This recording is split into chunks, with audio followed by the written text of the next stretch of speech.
Olá, amados, a paz do Senhor Jesus esteja com todos vocês. Amém? Para você que não me conhece, eu sou a pastora Silvia Ledward, estou falando aqui direto da Alemanha. Obrigada por sua vinda aqui. Venha receber do Senhor, porque é Ele, é o poder, é na força do poder dEle que nós somos avivados. Porque a palavra do Senhor, somente a palavra do Senhor, ela se responsabiliza. Como eu sempre digo, porque eu quero que fique firmado no coração de vocês aqui, que estão aqui no canal, que essa palavra é como o Salmo 119, versículo 105. Ela é lâmpada para os nossos pés e é luz para o nosso caminho. Meu amado, se você gravar este versículo, você tem certeza em qualquer momento da sua vida que a palavra de Deus, ela é viva, ela é eficaz, ela faz aquilo que lhe apraz. Amém? Seja bem-vindo. A palavra que o Senhor tem para nós hoje, ela se encontra no livro do profeta Isaías. O profeta Isaías, que é conhecido como profeta dos palácios.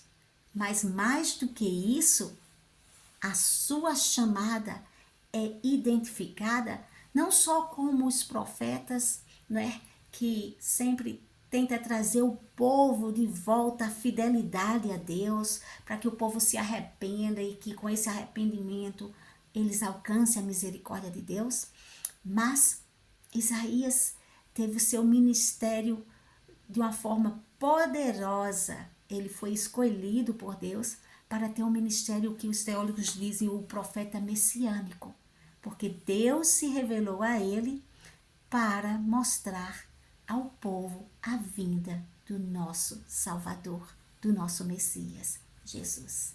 Amém? E aqui, meus amados, a palavra que o Senhor me deu hoje, no livro do profeta Isaías, lembrando que esse livro não estão as profecias, porque já começa com a visão, mas não está na ordem cronológica. Amém? A chamada de Isaías, o momento que ele começou a ter estas visões, a ser usado poderosamente ali como profeta do Senhor, foi aqui, no capítulo 6. Um dos capítulos mais conhecidos do livro de Isaías, porque é muito usado, né, em todos os congressos missionários, para todo aquele que sente que foi chamado, escolhido por Deus. Ele lê essa passagem e ela cria aquela vida, aquela lâmpada para os nossos pés. Amém? Aqui a palavra começa dizendo, o profeta Isaías escrevendo, ele diz assim: no ano em que o rei Uzias morreu, eu vi o Senhor assentado num trono alto e exaltado, e a aba da sua veste enchia o templo. Aleluia. Isaías ali estava diante de um momento extraordinário do sobrenatural de Deus. E ele continua: acima dele estava serafins, cada um deles tinha 6 asas, com 2 cobriam o rosto, com 2 cobriam os pés e com 2 voavam. E proclamavam uns aos outros: Santo, Santo, Santo, Santo é o Senhor dos exércitos, e toda a terra está cheia da sua glória. Aleluia. Ao som das suas vozes, os batentes das portas tremeram e o templo ficou cheio de fumaça. Aleluia. Então gritei: ai de mim, estou perdido. Em outras versões diz: estou perecendo, estou me acabando. Aleluia. Pois eu sou um homem de lábios impuros e vivo no meio de um povo de lábios impuros. E os meus olhos viram o Rei, o Senhor dos exércitos. Então um dos serafins voou até a mim, trazendo uma brasa viva que havia tirado do altar com uma tenaz. Com ela tocou a minha boca e disse, aleluia, eis que isto tocou os teus lábios, e a tua iniquidade foi tirada, e purificado o teu pecado. Em outra versão, por isso a tua culpa será removida, e o teu pecado será perdoado. Então eu ouvi a voz do Senhor, conclamando, dizendo, quem enviarei? Quem irá por nós? E eu respondi, eis-me aqui, envia-me a mim. Aleluia. E ele disse, vá e diga a este povo, estejam sempre ouvindo, mas nunca me entendam, estejam sempre vendo e jamais percebam. Tornei insensível o coração desse povo, torne insensível o coração desse povo, torne surdos os ouvidos dele e feche os seus olhos, que eles não vejam com os olhos, não ouçam com os ouvidos e não entendam com o coração, para que não se convertam e sejam curados. Então eu perguntei, até quando, Senhor?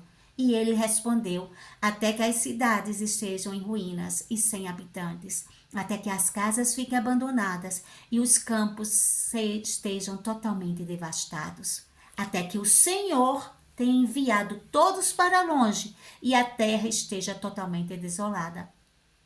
E ainda que 1/10 fique no país, esses também serão destruídos.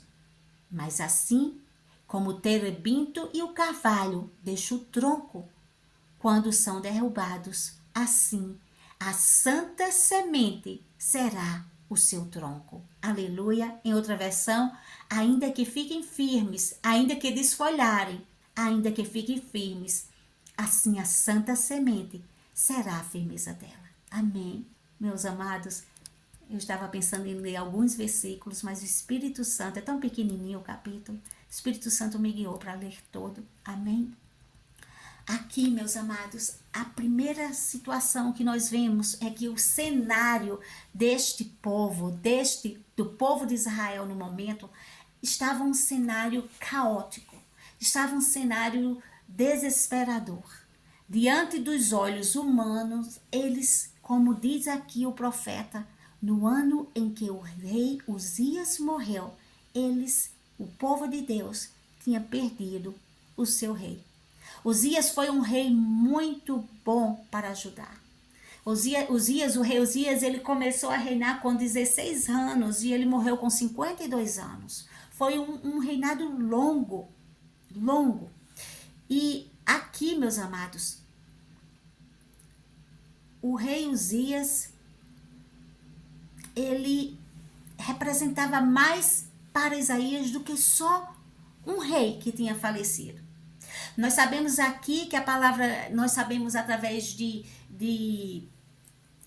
informações extras bíblicas, mais rabínicas, tá? Dos historiadores judeus, né? Que provavelmente, eu digo provavelmente porque não está aqui na Bíblia, mas tem confirmação através de historiadores rabínicos, né?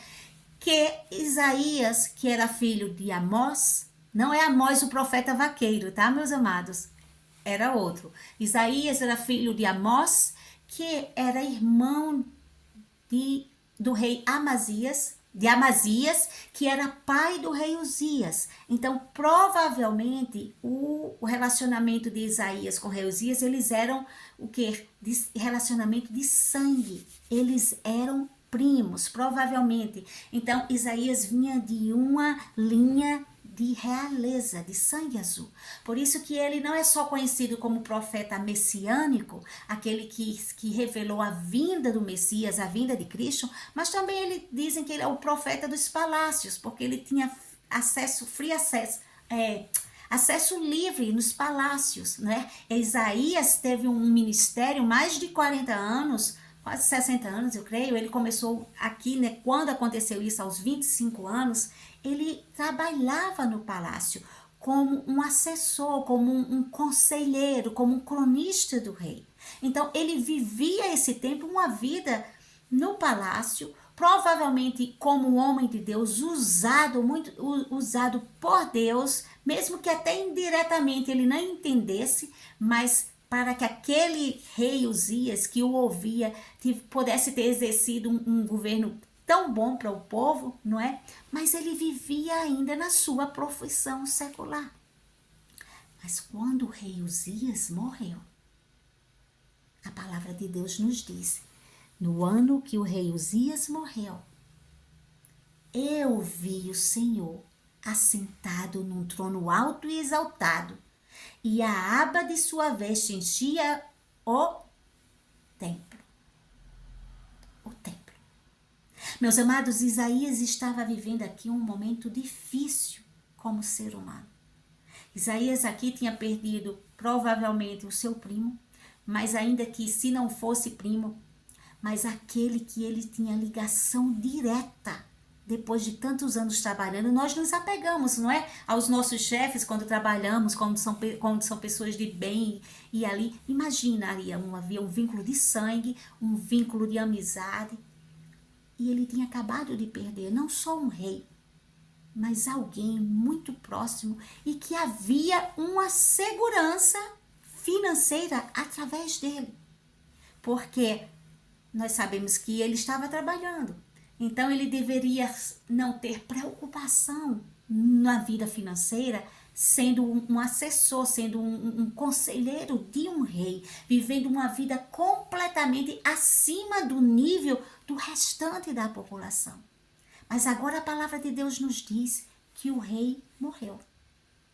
E a palavra de Deus nos diz que Isaías está agora buscando consolo, buscando resposta, buscando direção de Deus, buscando reavivar o seu relacionamento com Deus. Porque a palavra de Deus nos diz que quando ele viu o Senhor, ele estava não no palácio, ele estava no templo. Aleluia. E aqui o Senhor já começa falando conosco para que possamos entender que tem coisas em nossas vidas que só vão acontecer no templo. E às vezes não é uma questão de placa de igreja, de denominação, porque Deus se revela assim aonde e como Ele quer. Eu tive uma experiência sobrenatural com Deus me visitando na pessoa de Jesus em casa. Mas não é isso. Não é a respeito só disso. Tem momentos que aqueles que são chamados e escolhidos por Deus precisam entender que é no altar, é debaixo de um compromisso. Congregar requer o que, meus amados? Compromisso com Deus. É através de quê que nós congregamos? De uma vida como que nós congregamos? De renúncia. Nós poderíamos aqui, por exemplo, na Europa, que o verão é tão limitado, é só alguns meses de ano, poderíamos muito bem aproveitar o dia todo que tem sol com a família e estar fazendo como muitos dos ímpios. Uns usam simplesmente para exercitar o corpo, para estar se sentindo bem com a natureza, outros usam mesmo de uma forma familiar, quer estar mais tendo tempo com a família, em piqueniques, numa praia e tudo. Mas nós, que temos propósito nesta terra, de ser um vaso de valor e de excelência do Senhor, não podemos estar distraídos com as coisas desse mundo e vivendo cada dia, cada final de semana, cada domingo, como se Jesus não fosse voltar. E muitas vezes Deus faz isso. Deus foi preciso, o Senhor, retirar da vida do profeta Isaías aquilo que estava trazendo normalidade, aquilo que estava trazendo estabilidade. O Senhor fez tremer as estruturas, o Senhor tirou o rei Uzias da vida dele, para que ele entendesse que a estabilidade que ele estava pensando, que estava vivendo tudo normal, era o Deus retirando aquele momento, aquela estabilidade, para chamar para a presença de Deus. Aleluia. É em meio de tempos, meus amados, de adversidade, tempos de incerteza, tempos de insegurança, tempos de perdas, como nós vemos aqui, que é Deus mexendo nas estruturas para chamar os seus escolhidos, para se revelar aos seus escolhidos. E muitas vezes é Deus que determina. Muitas vezes não, todas as vezes é Deus que determina, mas muitas vezes tem que ser do jeito dele mesmo. Tem que ser aonde ele quer e como ele quer e não como nós escolhemos. Nós estamos num tempo que tantos escolhem a servir a Deus, a seguir ao Senhor, da forma e do jeito e do lugar que eles, o seu coração, escolhe. Mas a palavra de Deus aqui mostra que havia um propósito maior para a vida do profeta Isaías. Deus não queria que ele vivesse naquela normalidade, casa, trabalho, casa, e um pouco do tempo com Deus, e aquele tempo de comunhão, e vivendo naquela bolha. Deus o chamou para viver do jeito de Deus, através da perda, através da dor. Quantas vezes tantos casamentos são abalados as estruturas, e é o medo de perder o cônjuge, é o medo de perder a esposa, o medo de perder o marido, que leva um escolhido de Deus, que nem sabe ainda que é chamado e escolhido, para o templo. É no templo, sim, que a glória de Deus se manifesta. Ela pode ser manifestada em qualquer lugar, em qualquer hora, mas tem coisas que não adianta fugir da palavra. Vão acontecer no templo. Isaías viu a glória de Deus, o sobrenatural de Deus no templo. Aleluia. Sabe por quê? Porque Deus se revela em qualquer lugar, como eu dei o exemplo da minha vida. Ele, quando se revelou como Cristo na minha vida, quando eu tive a visitação de Jesus na minha vida, há mais de 20 anos atrás, a primeira vez que ele apareceu, eu estava em casa. Sim, mas eu não estava em casa sem ter compromisso com Deus.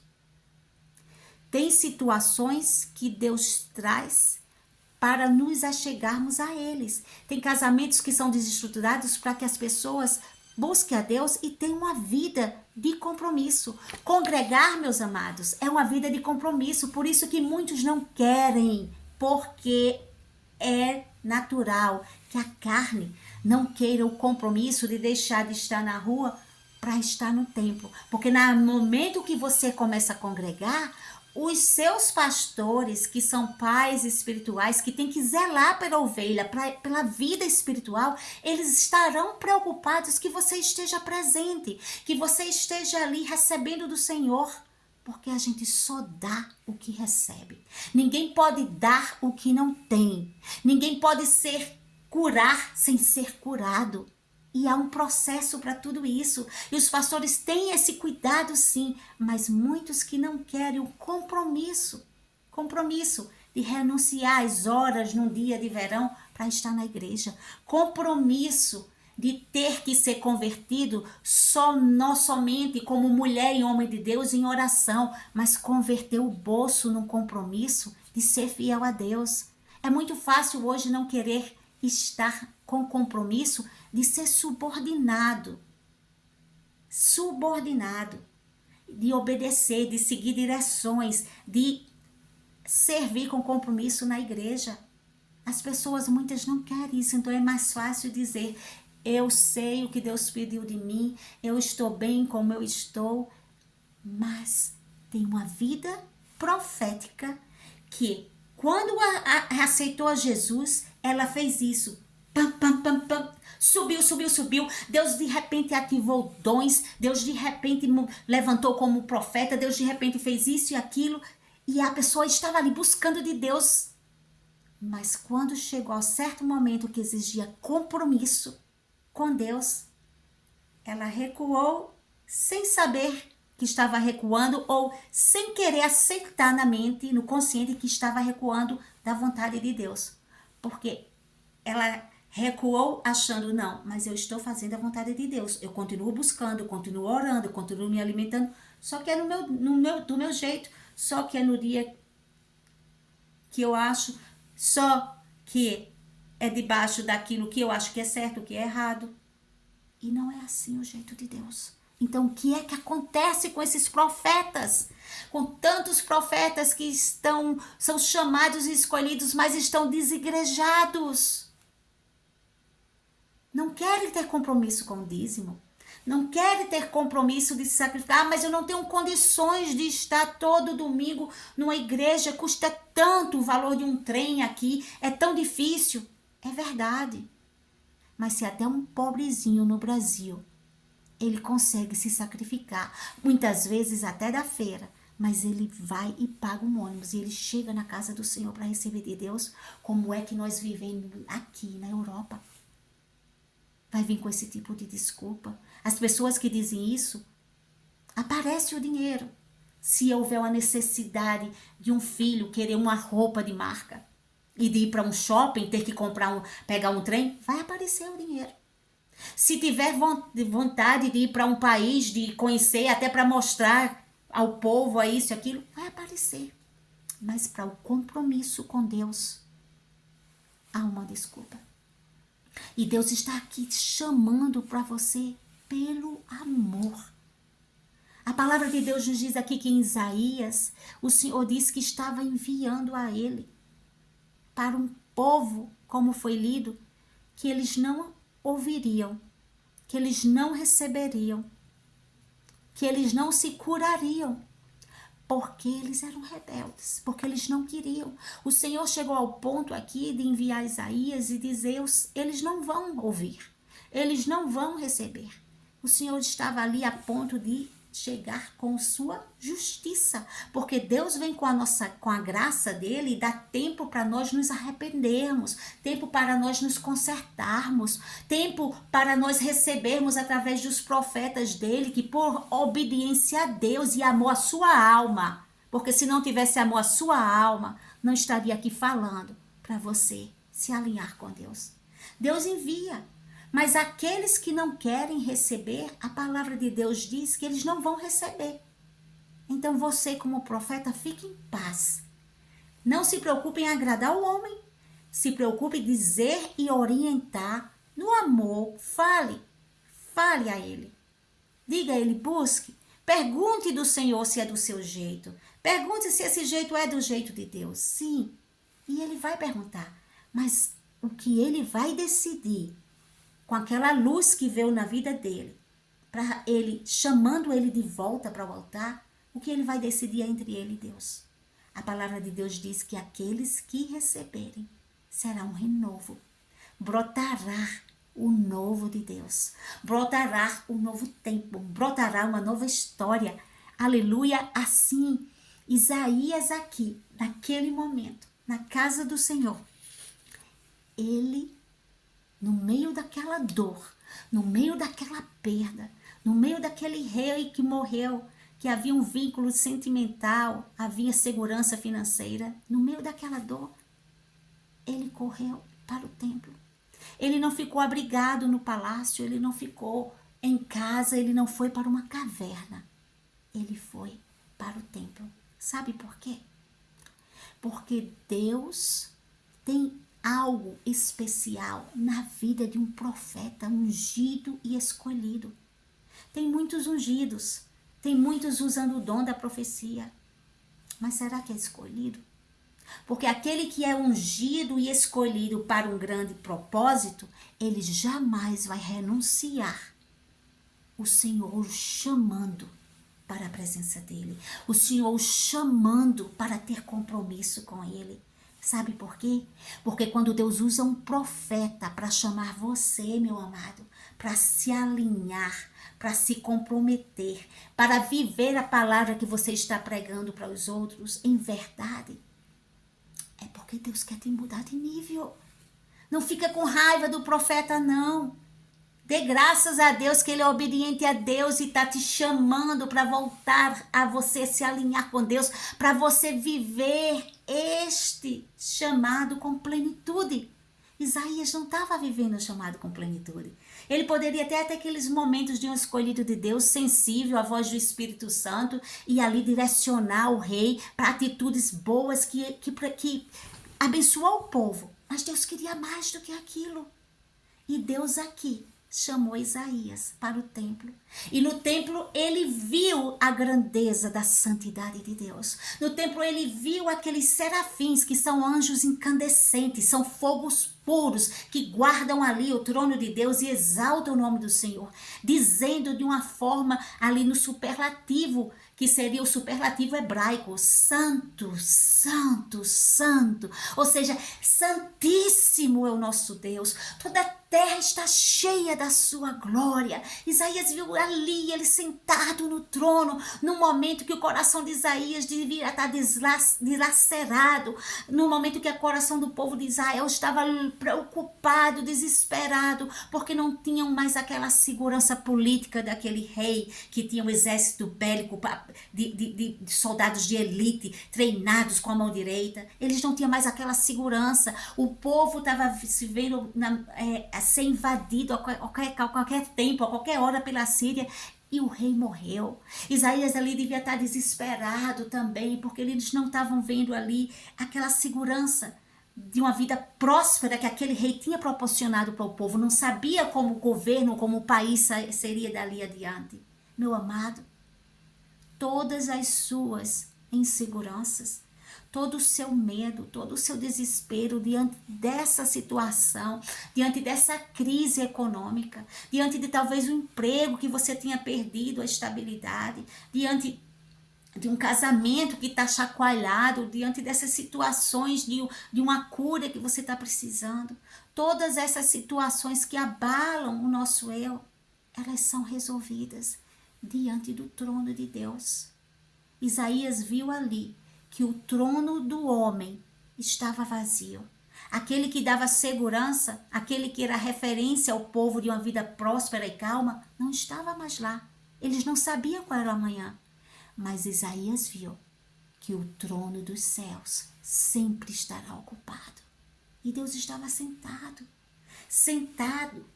Sentar é uma posição de quê? Relaxamento. Deus não estava aqui, se eu vou me levantar agora e fazer. Não, ele estava sentado. Ele estava mostrando para Isaías, da sua situação, quem cuida sou eu. Do seu futuro, quem cuida sou eu. Eu ainda sou rei sobre o céu e sobre a terra. Louvado seja Deus. E Isaías viu ali na palavra de Deus, porque ele diz assim, que ele tinha visto o Senhor. Ele viu o Senhor, mas a palavra de Deus, meus amados, ela nos diz assim, glória a Deus, glórias a Deus, no livro dos Salmos 103, louvado seja Deus, que o Senhor, ele domina sobre toda a terra. Aleluia. Louvado seja Deus. Aleluia. Então, não tenha medo. O Senhor está no controle. Ele quis mostrar, se revelar para Isaías. E a palavra de Deus nos diz aqui, de uma forma muito linda, que Isaías, quando viu aqueles serafins, ele disse, ai de mim, ai de mim, ai de mim, que eu vi o Senhor dos exércitos, eu vou morrer. Meus amados, é impossível a gente ter um encontro com Deus, a gente entender da santidade que emana de Deus, que é no próprio Deus, que flui dele, em quem ele é, e não se sentir miserável, e não se sentir pecador, e não se sentir que precisa. Ai de mim, eu preciso, Senhor, de santificação. Eu preciso, Senhor, de purificação. Eu preciso, Senhor, de libertação. Eu preciso de Ti. Eu preciso desse fogo me purificando todo dia. Nós precisamos. Santidade, meus amados, não é um momento que o crente aceita Jesus. entende que precisa sim ser livre daqueles pecados, recebe uma oração, se sente livre, perdoado e pronto. Não, a santidade que o Senhor aqui requer de nós, ela é uma santidade em movimento. Ela é constante. A santidade tem que ser um estilo de vida de um escolhido. Isaías percebeu que o estilo de vida que ele estava vivendo no palácio, as pessoas que ele estava convivendo naquela nação, no seu viver, eram puras, que ele estava impuro, que a boca dele era impura. Por quê? Porque a palavra de Deus nos diz em Provérbios que a boca fala do que o coração está cheio. Se a boca dele estava impura, é porque o coração dele estava impuro primeiramente. É porque quando a boca abria, era para tocar na unção de quem não devia. Quando a boca abria, era para tocar, fofocar, difamar quem ele não devia. Quando a boca abria, era para, talvez até em aliança ali com o rei, concordar com o que ele não devia. Isaías entendeu que o estado de vida dele espiritual não era digno de ser chamado santo. Mas ele disse, ai de mim, ai de mim. E quando o Senhor nos vê, que nós queremos, nós entendemos que somos impuros e queremos viver em santidade, o próprio Deus, quando entendeu que ele se arrependeu, que ele entendeu que era impuro, foi direto na necessidade dele. Sem ele pedir, deu a ordem ao anjo e o anjo purificou a sua boca. Aleluia. Purificou. E quando o anjo purificou, somente depois de Isaías ter sido perdoado, ele entendeu que a partir dali, Deus tinha algo muito mais profundo do que apenas exercer uma função naquele palácio. E ali a palavra de Deus disse que quando os anjos disseram que a sua culpa foi removida, aí sim, quando o seu pecado foi perdoado, ele ouviu a voz do Senhor. Ele ouviu, na verdade, uma reunião celestial, porque aqui está implicitamente, não diz diretamente, mas implicitamente nos diz que havia uma reunião celestial da Trindade, porque diz, quem irá por nós? Então não era só Deus, provavelmente era Deus Pai, Deus Filho e o Espírito Santo.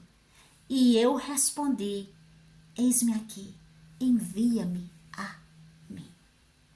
Quando nós reconhecemos que precisamos nos alinhar com Deus, em ter uma vida no altar, e reconhecer que há situações que o ministério que Deus nos deu está estagnado porque precisa de mudança, precisa de alinhamento, precisa de entrega para Deus nos mudar de nível. Isaías foi para o templo e ali ele entendeu a miséria que estava no seu eu, o que precisava ser mudado, alinhado. E ele ali também, louvado seja Deus, entendeu, quando aquele anjo purificou os seus lábios, que os seus pecados foram perdoados, que ele se alinhou novamente ao propósito. E ele disse, eis-me aqui. Ele, de espontânea vontade, disse, Senhor, eu entendi que agora eu estou pronto. Eu entendi agora que eu estou com a vida de compromisso. Eu estou determinado a ter uma vida de compromisso como o Senhor quer e ir aonde o Senhor enviar. Aleluia. E quando o Senhor fez, quando Isaías disse isso, o Senhor disse, vá. E a missão de Isaías, o chamado profético de Isaías, começou, parece como mais um dos outros profetas, ele levando o povo a entender sim, que eles estavam infiéis a Deus, que eles estavam idólatras de outros deuses, que eles pecaram, que eles precisavam se arrepender para ter a misericórdia de Deus. Mas não ficou só aí. Isaías Deus levou ele para uma profundidade do profético ao nível que ele começou a ver aquilo que iria acontecer muitos anos depois, que seria a vinda do Messias, a vinda do Cristo. Ele começou ali ao longo dos capítulos do livro de Isaías a claramente mostrar a vinda de Jesus. Deus tem tesouros escondidos, presentes dos céus, para revelar aos seus profetas que estão dispostos a se alinhar agora, nesse momento. Nós estamos nos últimos dias, nós estamos nos últimos momentos. Então Deus está te chamando, Ele quer revelar segredos escondidos, tesouros escondidos. Mas a palavra de Deus diz que os segredos do Senhor, Ele revela somente àqueles que o temem. E a palavra do Senhor diz que o temor ao Senhor é o princípio da sabedoria. Então, se você tem sabedoria, você teme a Deus. Se você teme a Deus, você obedece. Obedece aos comandos do Senhor. Que você possa hoje encher o seu coração da presença de Deus. Como Isaías dizer: eis-me aqui, Senhor. Me alinha agora. Me molda. Molda a minha mente, renova o meu coração para fazer do teu jeito e para ter este ministério vivido com a plenitude que o Senhor se revelou ao profeta Isaías quando ele voltou a viver da forma que o Senhor pedia. Amém. Louvado seja Deus. Maravilhoso Deus e eterno Pai, Deus de poder e glória, que esta palavra alcance os corações, Senhor. Alcance os corações daqueles que têm uma chamada. Daqueles que têm uma chamada, porque este capítulo é o capítulo da chamada de Deus para o profeta Isaías. Que tantos aqueles que têm a chamada, que estão se achando impuros, e aqueles também que estão se achando pela religiosidade perfeito, que estava fazendo tudo do jeito de Deus, mas o teu Espírito Santo testificou ao prolongar desta palavra, no desenvolver desta palavra, que eles não estavam totalmente fazendo do teu jeito, que há situações que precisam ser alinhadas. Então, Pai, em nome de Jesus, começa a tocar os teus servos, começa a testificar, começa a confirmar. Se não querem receber da minha boca, como também o povo de Deus não recebeu do profeta Isaías, então que recebam de outros profetas a confirmação e vão saber que o que falou da minha boca não foi de mim mesma, mas foi de ti, porque aqueles que tu amas, Senhor, tu corriges, tu alinha para mudar de nível, para poder viver, eles viverem essa chamada com plenitude. Pai, em nome de Jesus, traz o teu povo para este alinhamento. Traz o teu povo para estarem perfeitos diante de ti, para ser usados como vasos de valor, como tochas vivas do teu avivamento. E o teu nome seja glorificado, vidas sejam alinhadas e avivalistas sejam aqui, Senhor. Recebem esta palavra e tenham suas vidas de hoje em diante transformadas para a honra, para a glória do teu santo nome. Amém, amém e graças a Deus.